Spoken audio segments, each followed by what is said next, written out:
Hello नमस्कार दोस्तों। उम्मीद है आप सभी लोग अच्छे होंगे, बहुत बढ़िया होंगे। आप सभी का स्वागत है, बहुत बहुत अभिनंदन है आप सभी लोगों का। तो जैसा कि हम लोग ये सीरीज प्रारंभ कर रहे हैं और इस सीरीज से डायरेक्ट जो प्रश्न होगा वो डायरेक्ट प्रश्न आपके एग्जाम में पूछे जाएंगे, है ना। पूरे सीरीज को कंप्लीट करिए और ज्योग्राफी में जो भी प्रश्न पूछा हुआ है, चाहे वह पीसीएस के एग्जाम में पूछा गया हो, चाहे दारोगा के एग्जाम में पूछा गया हो, या टीचर के एग्जाम में पूछा गया हो, और जो पूछने वाला जो भी प्रश्न होगा, जो संभावित प्रश्न है, वो सारे के सारे जो प्रश्न है यहाँ से आपको मिलेंगे ही मिलेंगे। थोड़ा 15-20 मिनट टाइम देना होगा, है ना। और प्रत्येक वीडियो से 1 या 2 प्रश्न आपको मिलेंगे ही मिलेंगे। तो चलिए हम लोग शुरुआत करते हैं और समझते हम लोग चलेंगे। जरूरी नहीं है कि हम, है ना, इसको लिख करके, है ना, और रट करके चीज़ों को हम लोग कंप्लीट करें। बस मैप के दृष्टिकोण से हम लोग और मैप के माध्यम से ही हम लोग इसको पढ़ेंगे, क्योंकि यदि आपके पास भारत का मैप है तब तो जरूर देखिएगा। 1 बार नहीं, 2 बार नहीं, कम से कम 8-10 बार जरूर देखिएगा। देखने से प्रश्न बनता है, क्योंकि मैप और एटलस से प्रश्न तभी बनेगा जब आप बार बार देखेंगे, करीब से देखेंगे। ठीक है, तो चलिए हम लोग क्षेत्रफल प्रारंभ करते हैं, क्योंकि क्षेत्रफल से एक प्रश्न कॉन्फर्म है कि आपके एग्जाम में, चाहे वह टीचर का एग्जाम दे रहे हैं या सिविल सर्विस का एग्जाम दे रहे हैं, यहाँ से प्रश्न पूछेगा ही पूछेगा। तो ये हम लोग भारत देख रहे हैं, ये भारत हो जाता है। तो भारत का अगर पूछता है कि भारत का क्षेत्रफल कितना होगा, भारत का क्षेत्रफल, है ना, ये भारत का क्षेत्रफल कितना है, तो भारत का क्षेत्रफल हो जाएगा कितना, 32,87,263 वर्ग किलोमीटर है। अगर आपसे पूछ दिया कि भाई क्षेत्रफल बता दीजिए, है ना, भारत का क्षेत्रफल कितना हो जाएगा, तो क्षेत्रफल हो जाएगा 32 लाख, है ना, 32,87,263 वर्ग किलोमीटर है। वर्ग किलोमीटर। कभी कभी डायरेक्ट आपके एग्जाम में भी ऐसे सवाल पूछे जाते हैं, इसलिए एकदम याद रखना चाहिए, है ना। तो ये हो जाएगा आपका। तो क्षेत्रफल कितना हो जाता है, तो क्षेत्रफल ये है कि 32,87,263 वर्ग किलोमीटर है। मतलब संसार के समस्त क्षेत्रफल का कितना प्रतिशत, तो 2.4% है। ये बहुत बार पूछा हुआ। यानी कि संसार के समस्त क्षेत्रफल का, जो भारत का जो क्षेत्रफल है वह 2.4% हो जाएगा।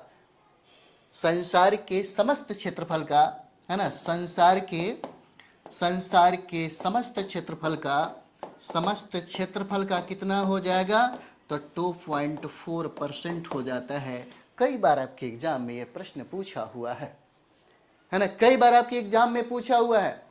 अगर हम लोग बात करें कि ये अवस्थित कहां पर है, ये भारत अवस्थित कहां पर है, तो ये भारत एशिया महाद्वीप में अवस्थित है, एशिया महाद्वीप में अवस्थित है। और ये जो भारत हम लोग देख रहे हैं एक दक्षिण एशियाई देश हो जाता है ना, दक्षिण एशियाई देश है। और ये जो हम अभी इंफॉर्मेशन जो आपको बताए हैं, जो बोल रहे हैं, ये सारे के सारे प्रश्न आपके एग्जाम में पूछा हुआ है। एशियाई महाद्वीप में अवस्थित है और ये दक्षिण एशियाई देश है। अगर आपसे पूछे कि भारत की आकृति बताइए, क्योंकि दुनिया में जितने भी चीजें हैं सबका अपना स्वरूप है ना, सबका अपना स्वरूप है। अगर पूछ दे कि भारत का आकृति कैसा है ना, भारत का आकृति कैसा है, तो भारत का आकृति कैसा दिख रहा है। इसलिए मैंने कहा कि देखने से, और जो आकृति की बातें हैं, पीसीएस में एक समय में प्रश्न पूछा हुआ था, और आप इसको देख करके ही अंदाजा लगा सकते हैं, है ना। देखिए, आप देख के अंदाजा लगा सकते हैं कि भाई चतुष्कोणीय इसका आकृति था। आकृति कैसा है ना, तो चतुष्कोणीय इसका आकृति हो जाता है। भारत की आकृति कैसा, तो आकृति आपको चतुष्कोणीय हो जाता है ना। अब यहां पर देख सकते हैं आपको मैं कुछ और भी दिखाना, है ना, हम चाहेंगे। चलिए ये इसको थोड़ा सा इधर लेकर के आते हैं, और ये है हमारा विश्व का, है ना, विश्व का मैप भी रखिए, है ना, विश्व का मैप रखिए, तब चीजें बड़ी शानदार तरीके से आपको समझ में आएगी, है ना। और यहां पर देखिए पूछा जाता है ना, पूछा जाता है कि हिंद महासागर के उत्तर में एक बार पूछ दिया था कि भारत की अवस्थिति कहां पर है, ऑप्शन में दिया था हिंद महासागर के उत्तर। देखने से प्रश्न बन जाएगा, है ना, देखने से आप देख सकते हैं ये हमारा भारत हो गया और ये इंडियन ओशन हो जाता है, हिंद महासागर के उत्तर में ही है।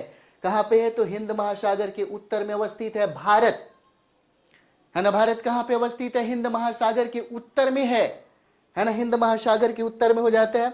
बस इसको दिखाने के लिए हम आपको, है ना, अब यहां पर आइए ताकि चीजें समझ में ज्यादा आए, है ना, और प्रश्न बनना चाहिए, जो हम पढ़े उससे हमारा प्रश्न बने। अब भारत के बारे में पूछेगा कि अक्षांशीय विस्तार के दृष्टिकोण से भारत किस गोलार्ध में है ना, अक्षांशीय विस्तार के दृष्टिकोण से भारत किस गोलार्ध में है ना, तो कौन सा गोलार्ध होगा, एक बार यहां पर देखिए, क्योंकि सबसे ज्यादा जरूरी ये है ना, इसे समझना, क्योंकि ज्योग्राफी में हमें जहां तक लगता है रटने की जरूरत नहीं पड़ना चाहिए। आप रट रहे हैं तो प्रॉब्लम हो जाएगा, इसलिए समझने की कोशिश ज्यादा करना चाहिए, है ना। अब यहां पर देखिए कहता है, अगर हम लोग इस अर्थ की बात कर दें, है ना, तो पहले कुछ रेखा है जिसके बारे में हमको जानना चाहिए, है ना। ये हमारा हो जाएगा, अगर इस अर्थ के बीचों बीच जो हम लोग रेखा देख रहे हैं, ईस्ट और वेस्ट पोल को मिलाने वाली जो रेखा है, इसी को हम लोग अक्षांश कहते हैं। और ये बीचों बीच जो रेखा देख रहे हैं, इसी को हम लोग 0 डिग्री अक्षांश कहते हैं। इसी को हम लोग विषुवत रेखा कहते हैं, या इसी को भूमध्य रेखा बोल सकते हैं, या इसी को इक्वेटर बोल सकते हैं, आपकी जैसी, लेकिन नाम याद रहना चाहिए, 0 डिग्री अक्षांश।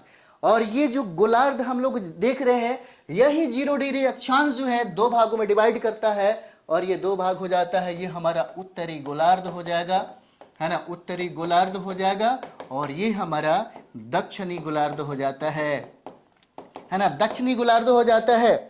और मैंने पहले ही कहा था कि ईस्ट और वेस्ट पोल के मिलाने वाली जो रेखा है, इसी रेखा को हम लोग अक्षांश कहते हैं, है ना, इसी को हम लोग क्या कहते हैं, इसी को हम लोग अक्षांश कहते हैं। यही अक्षांश है, पूरब और पश्चिम मिलाने वाली जो रेखा है, इसी को हम लोग अक्षांश कहते हैं, है ना, इसी को हम लोग अक्षांश कहते हैं। और ये जो हम लोग देख रहे हैं, उत्तर से दक्षिण मिलाने वाली जो रेखा है, उत्तर से दक्षिण मिलाने वाली जो रेखा है, इसी को हम लोग क्या कह रहे हैं, इसी को हम लोग देशांतर कहते हैं, इसी को हम लोग देशांतर कहते हैं। प्रश्न आपसे पूछेगा कि अक्षांशीय विस्तार भारत का कितना है, देशांतरीय विस्तार भारत का कितना है ना, और कहां पर है, तो ये सबसे ज्यादा जरूरी हो जाता है, और देखते रहेंगे तब जाके प्रश्न आपसे बनेगा। तो अगर मानते हैं कि हम लोग अगर भारत को यहां पे अगर रखते हैं, भारत को यहां पे अगर रखते हैं, तो सबसे पहले अगर पूछेगा कि अक्षांशीय विस्तार के दृष्टिकोण से भारत की अवस्थिति कहां, तो भारत उत्तरी गोलार्ध में होगा, है ना। ये भारत कहां पर है, तो भारत ये उत्तरी गोलार्ध में अवस्थित है। भारत कहां, तो भारत उत्तरी गोलार्ध में अवस्थित है। अगर देशांतरीय विस्तार के दृष्टिकोण से अगर बात किया जाए, तो भारत पूर्वी गोलार्ध में हो जाएगा।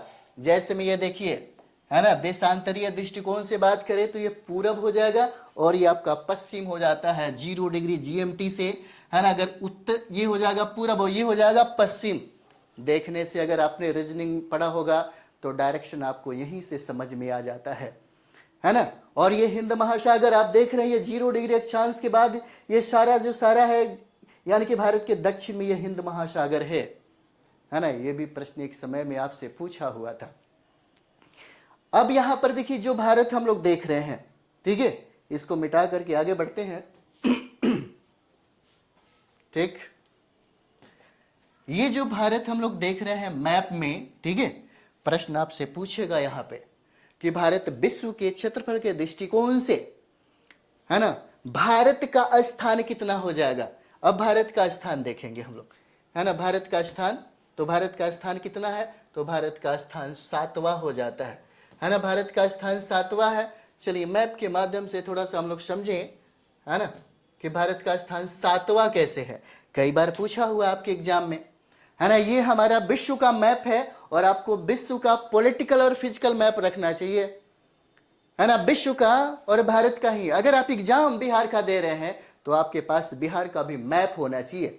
अगर मैप नहीं है तो फिर जो ज्योग्राफी में प्रश्न पूछा जाएगा वो गड़बड़ हो जाता है ना। भारत विश्व के क्षेत्रफल के दृष्टिकोण से भारत का स्थान कितना? तो मैंने कहा था कि ये भारत का जो स्थान है, यह भारत का स्थान कितना हो जाएगा? तो 7वां हो जाता है। 7वां स्थान है भारत का। तो पहला स्थान किसका होगा? तो पहला स्थान देखिए, ये रशिया जो हम लोग देख रहे हैं, ये रशिया का पहला स्थान है। पहला इंडिकेट कर लीजिए, पहला स्थान किसका? रशिया का है। तो दूसरा स्थान आप देख रहे हैं, ये कनाडा। दूसरा स्थान है किसका? कनाडा का दूसरा स्थान हो जाएगा। और तीसरा स्थान जो देख रहे हैं, ये तीसरा स्थान है आपके अमेरिका का, है ना। तीसरा स्थान अमेरिका। और चौथा स्थान जो आपका पड़ोसी कंट्री है, चाइना, है ना, ये चाइना चौथा स्थान है। चौथा स्थान है, क्योंकि क्षेत्रफल के दृष्टिकोण से हम लोग देख रहे हैं 1 2 3 4 चाइना, है ना। उसके बाद 5वां स्थान देख रहे हैं, ये ब्राजील। 5वां स्थान किसका है? ब्राजील का है। तो छठा स्थान किसका? और छठा स्थान ये ऑस्ट्रेलिया का। छठा स्थान किसका? ऑस्ट्रेलिया। और 7वां स्थान आपका भारत है। और 8वां स्थान अगर पूछे तो 8वां स्थान आपके अर्जेंटीना का हो जाता है ना। 8वां स्थान किसका? अर्जेंटीना का। आप चाहे तो देख करके भी चीजों को समझ सकते हैं।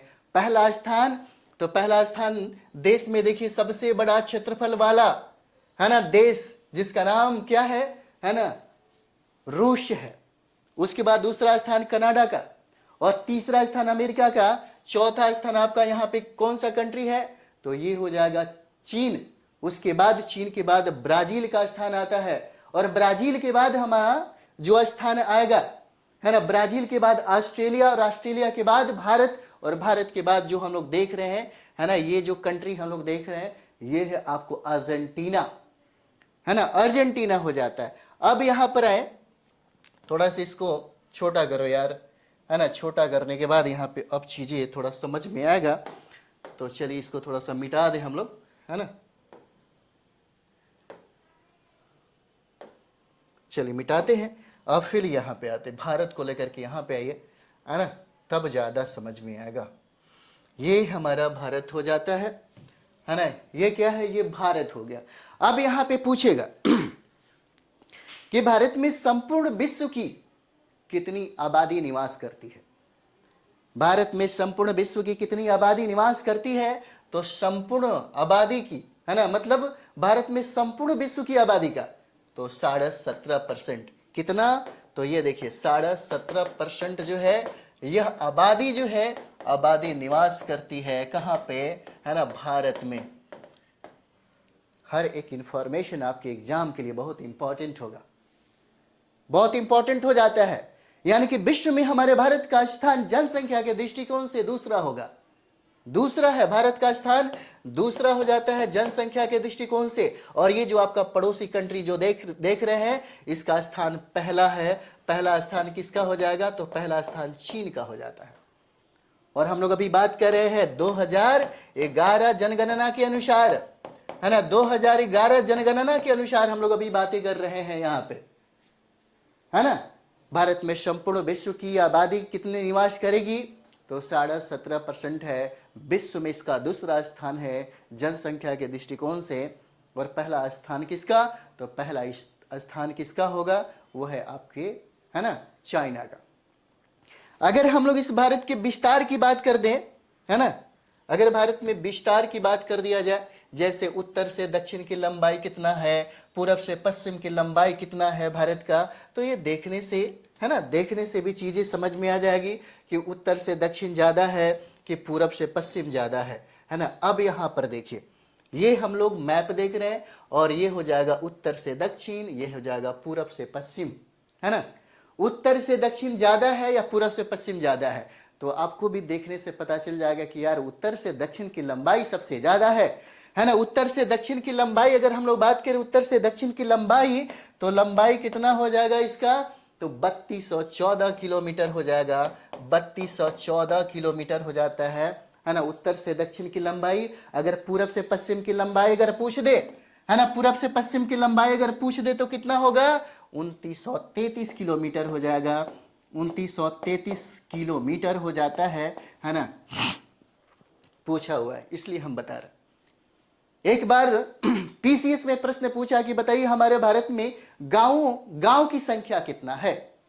गांव, हो सकता है कि अगले एग्जाम में आपको बिहार के संदर्भ में ही प्रश्न पूछ दे कि भाई 2011 जनगणना के अनुसार बता दीजिए हमारे भारत में कितना गांव है ना, गांव की संख्या कितना हो जाएगा। तो चलिए गांव की संख्या भी हम लोग देख लेते हैं, गांव की संख्या कितना हो जाएगा। बहुत बेबी आई है, 6,40,932 गांव है, 6,40,932 गांव है। और ये हम जो आंकड़ा दे रहे हैं यह 2011 जनगणना के अनुसार दे रहे हैं, है ना, जनगणना के अनुसार आपको दे रहे हैं। तो क्षेत्रफल से अगर प्रश्न पूछे तो इससे ज्यादा नहीं पूछेगा, कंप्लीट करिएगा, 1-2 बार देखिएगा, रिवाइज करिएगा, है ना, प्रश्न बनेगा। अगला टॉपिक में हम लोग प्रवेश करते हैं और मिलते हैं अगला टॉपिक में।